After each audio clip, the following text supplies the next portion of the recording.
How do we begin solving this equation containing fractions or rational expressions? We'll multiply through by the LCD, and here the LCD is x minus 1. Now don't forget that each term must be multiplied by x minus 1 in order to keep the equivalency.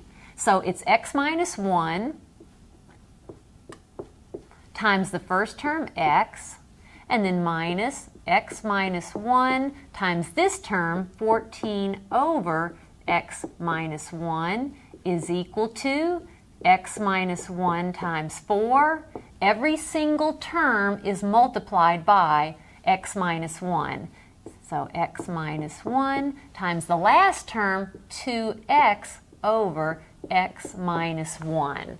And now let's see what happens.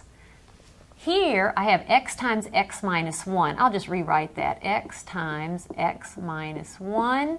Here the x minus 1's divide out. Now be careful, that's minus 14 then.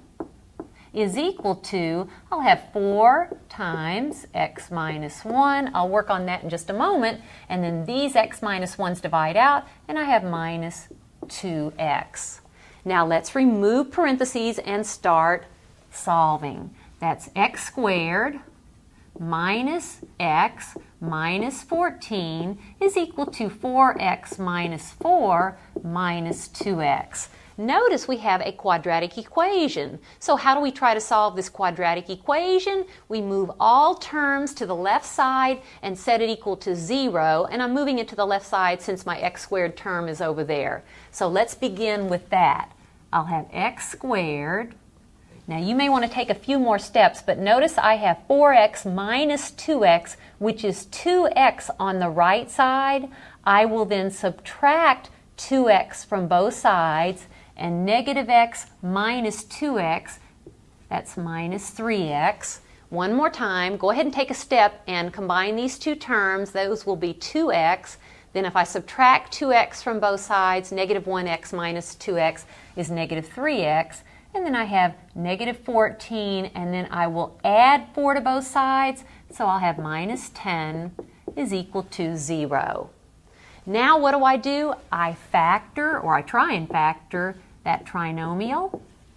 I'll write x and x. Two factors of negative 10, whose sum is negative 3, that would be negative 5 and positive 2.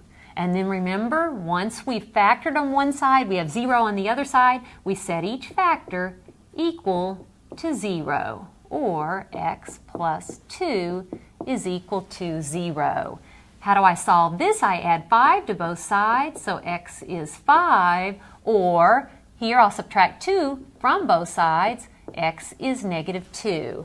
Now let's double check, but so far we have two proposed solutions, 5 and also negative 2.